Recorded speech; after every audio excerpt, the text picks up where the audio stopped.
Hello everyone, this is Sanjay Singh और आप मेरे साथ हैं सजवान क्लासेस में। आज हम लोग आपके लिए लेकर आए हैं हाइब्रिडाइजेशन का एक नया चैप्टर, जहां हम डिस्कस करने वाले हैं हाइब्रिडाइजेशन ऑफ इंटरहैलोजन कंपाउंड्स में। ठीक है, तो हाइब्रिडाइजेशन ऑफ इंटरहैलोजन कंपाउंड को शुरू करने से पहले अगर आप चैनल पे नए हैं तो प्लीज़ वीडियो पूरा देखिएगा, और अगर वीडियो पसंद आए तो इसे लाइक, शेयर एंड सब्सक्राइब जरूर कीजिए। तो चलिए बात कर लेते हैं हाइब्रिडाइजेशन इन इंटरहैलोजन कंपाउंड्स। सबसे पहले हम डिस्कस कर लेते हैं कि इंटर हैलोजन कंपाउंड्स किन्हें कहते हैं। तो वो सारे कंपाउंड जो दो या दो से ज़्यादा आपके हैलोजन मिलकर आपस में बनाते हैं वो कहलाते हैं आपके inter halogen compounds. That means किसी भी कंपाउंड के अगर सारे कॉन्स्टिट्यूएंट एटम्स आपके क्या हों, हैलोजन हों, तो वो आपके क्या कहलाते हैं, इंटर हैलोजन कंपाउंड्स।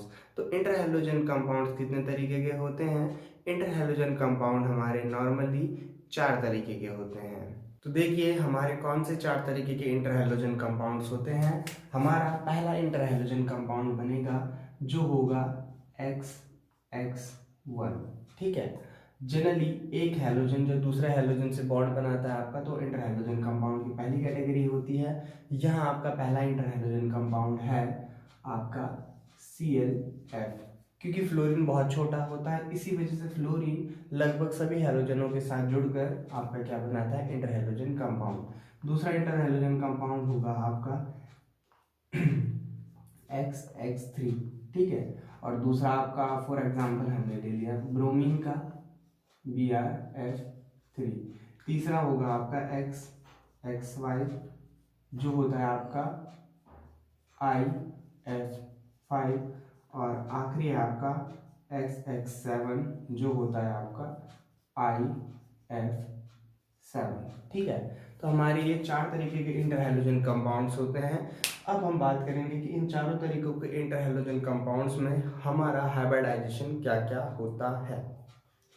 तो चलिए बात कर लेते हैं हम अपने पहले टाइप के इंटरहैलोजन कंपाउंड की, जिसका आपका केमिकल फॉर्मूला था हमारा XX1, और हमने इसका एग्जाम्पल आपको बताया था ClF।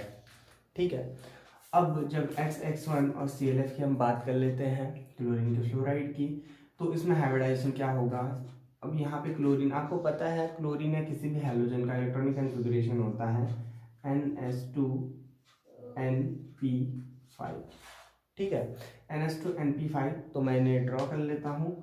मान लिया क्लोरीन की बात हो रही है, तो क्लोरीन का एटॉमिक नंबर 17 होता है, और इसका होता है आपका 1s2 2s2 2p6 3s2 3p5। ठीक, अब आपका एटॉमिक इलेक्ट्रॉनिक कन्फिग्रेशन ये हो गया। क्योंकि बॉन्डिंग का आखिरी वैलेंस ऑर्बिट ये है, तो आपका क्लोरीन का हाइब्रिडेशन हम कैलकुलेट कर लेते हैं। क्लोरीन को जब मैं ड्रॉ करूँगा तो इस तरीके से 3s2 एंड इसके बाद 3p आपका क्या चला जाएगा, 3s2 के बाद 3p5 हमने इस तरीके से ड्रॉ कर लिए।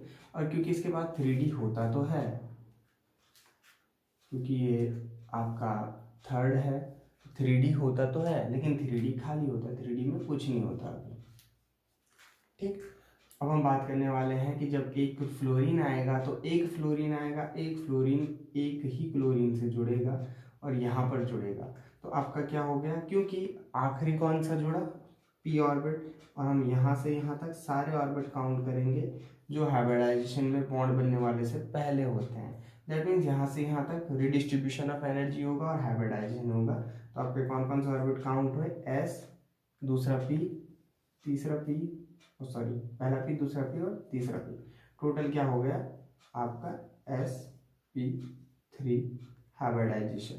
तो आपका XX1 में कौन सा हाइब्रिडाइजेशन हो गया, sp3 हाइब्रिडाइजेशन। ठीक है, तो ये आप नोट कर लीजिए। हम फिर दूसरे कंपाउंड की बात करते हैं जिसका फॉर्मूला हमारा होने वाला है XX3। चलिए अब हम बात कर लेते हैं हमारे दूसरे इंटरहैलोजन कंपाउंड जिसका केमिकल फार्मूला होता है आपका XX3, और ये होता है आपका BrF3, या बहुत सारे हो सकते हैं, तो हमने BrF3 का एग्जांपल ले लिया है। ब्रोमीन का इलेक्ट्रॉनिक कन्फिग्रेशन आपको पता है सारे हेलोजन का क्या होता है, NH2NP5। तो ब्रोमीन का जब मैं लिखूंगा तो मैं सीधा सीधा आ जाता हूँ, इसका होता है आपका 4s2 4p5, और 4d तो कुछ होता नहीं है इसका, तो 4d 0 होता है। ठीक है, अब हम इसे ड्रॉ कर लेते हैं। इसे ड्रॉ करेंगे तो क्या, ये आपका s ऑर्बिट, ये आपका p ऑर्बिट, और ये आपका d ऑर्बिट। आपका p में 5 है और d में कुछ भी नहीं है। ठीक, अब बेसिकली ये एक वैलेंस इलेक्ट्रॉन रखता है, लेकिन आपका क्या है, Br(F3), हमारे पास 3 फ्लोरीन आने हैं, तो ये तो इसकी ग्राउंड स्टेट होती है। अब हम जब इसे एक्साइटेड स्टेट में ले जाएंगे, या जिसे हम बोलते हैं कि आफ्टर हाइब्रिडाइजेशन कौन कौन सी ऑर्बिट मिक्स होंगे, तो आपका एक D पार्टिसिपेट कर लेता है और उस D में यहाँ से एक इलेक्ट्रॉन जंप करके चला जाएगा। देन जब आपका रिडिस्ट्रीब्यूशन ऑफ एनर्जी होगा तो इन ऑर्बिट्स में होगा। ठीक है, जब हम इन ऑर्बिट्स में रिडिस्ट्रीब्यूशन ऑफ एनर्जी देखने वाले हैं तो आपका क्या होता है कि एक तो चला गया जंप करके, देन आपके जितने भी ऑर्बिट पार्टिसिपेट करते हैं वो ये सारे हो जाएंगे आफ्टर हाइब्रिडाइजेशन। अब आपके पास 3 स्पेस खाली हो गए, 3 स्पेस में 3 फ्लोरीन आपका बॉन्ड बना देंगे, यहाँ दूसरा फ्लोरीन और यहाँ तीसरा फ्लोरीन। अब देखो D1 ने पार्टिसिपेट किया, यहाँ से लेकर हम सबको काउंट करेंगे और आपका क्या कहलाएगा, हाइब्रिडाइजेशन sp3d1। तो आपका इस तरीके के जो XX3 टाइप के इंटरहेलोजन कंपाउंड्स होते हैं, इनमें हाइब्रिडाइजेशन क्या होता है आपका sp3d1। ठीक है, इसे नोट कर लीजिए। आगे हम बात करने वाले हैं XX5 टाइप के इंटरहेलोजन कंपाउंड की। तो चलिए हम बात कर लेते हैं अपने तीसरे कंपाउंड की, जिसका केमिकल फार्मूला है XX5। दैट मीन्स इंटरहेलोजन कंपाउंड का थर्ड टाइप, और हमने इसका एक एग्जांपल लिख लिया, आयोडीन पेंटाफ्लोराइड IF5। ठीक है, आपका आयोडीन का इलेक्ट्रॉनिक कन्फिग्रेशन हैलोजन होने की वजह से सेम इलेक्ट्रॉनिक कन्फिग्रेशन होगा, और इसका सेम इलेक्ट्रॉनिक कन्फिग्रेशन होगा तो आखिरी इलेक्ट्रॉनिक कन्फिग्रेशन इसका इस तरीके से हम लोग लिख लेंगे। ये आपका हो जाएगा 5s2 5p5 एंड 5d, तो इसका ऑलरेडी 0 होने वाला है। ठीक है, अब देखिए यहाँ तक हम पहुँच चुके हैं। इसके बाद हम इसका इलेक्ट्रॉनिक कन्फिग्रेशन ड्रॉ करने के बाद इसके ऑर्बिट ड्रॉ कर लेते हैं, सेम जैसा अभी तक हम करते हुए आए हैं पिछले 2 में, इसमें भी हम सेम करेंगे। और क्योंकि D तो कुछ है नहीं तो D हमारा खाली रहेगा ग्राउंड स्टेट में। तो आपके इस तरीके से आपका ये ऑर्बिट ड्रॉ हो जाते हैं। ठीक, अब ये तो इसकी ग्राउंड स्टेट है। अब इसे एक्साइटेड स्टेट में क्या होगा, एक ये जंप करेगा, एक ये जंप करेगा। ठीक है, हाइब्रिडाइजेशन डिस्ट्रीब्यूशन ऑफ एनर्जी होगा तो ये आपस में पार्टिसिपेट करेंगे, ये वाले पार्टिसिपेट नहीं करेंगे क्योंकि हमारे 5 फ्लोरीन आने हैं। ठीक, तो एक्साइटेड स्टेट में क्या हो जाएगा, आपका हाइब्रिडाइजेशन यही होता है बेसिकली, ग्राउंड स्टेट लेवल में तो नहीं हो पाएगा, ग्राउंड स्टेट में लोअर एनर्जी होती है। एक्साइटेड स्टेट में एनर्जी चेंज होगी, मिक्सिंग ऑफ ऑर्बिटल होगा, और मिक्सिंग ऑफ ऑर्बिटल ही तुम्हें पता है हाइब्रिडाइजेशन कहलाता है, और रिडिस्ट्रीब्यूशन ऑफ एनर्जी होता है इसमें। ठीक है, अब हमने बेसिकली क्या कर दिया, आपने 2 इलेक्ट्रॉनों को जम करवा के D में भेज दिया, तो हमारे पास 5 वैकेंट ऑर्बिट हो गए। यहाँ 5 फ्लोरीन आने हैं, तो देखिए 5 फ्लोरीन इस तरीके से 5 जगहों पर आ जाएंगे। ठीक, 5 फ्लोरीन, क्योंकि फ्लोरीन एक सिंगल बॉन्ड ही बना सकता है, फ्लोरीन के पास एसिडिटी ऑर्बिट नहीं होते एनोमलस प्रॉपर्टीज में, आपने इसका देखा होगा। ठीक, अब देखिए यहाँ से लेके यहाँ तक सारे हाइब्रिडाइजेशन में आ गए, 2D 3p और ये S काउंट होता है, तो आपका हाइब्रिडाइजेशन आ जाएगा sp3d2। ठीक, अब आप इसे नोट कर लीजिए और इसे याद रखिएगा कि ये sp3d2 हाइब्रिडाइजेशन शो करता है। और हमारा इसके बाद आखिरी कंपाउंड जिसका नाम है इंटरहेलोजन कंपाउंड का 4th और XX7 वाला। ठीक है, इसे नोट कर लीजिए। हम आते हैं XX7 पर।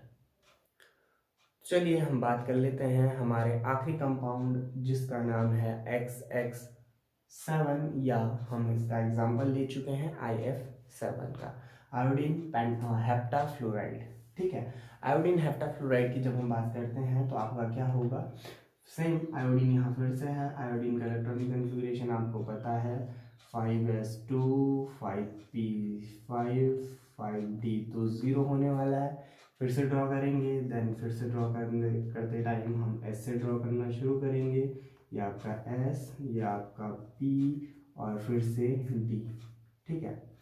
और यहाँ तक आपका डी आ गया, डी ऑर्बिट क्योंकि खाली होता है, ठीक। तो आपका ग्राउंड स्टेट लेवल हमें पता है इनका बहुत अच्छे से, हाइड्रोजनों में एक एक इलेक्ट्रॉन फ्री होते हैं at the ground state level.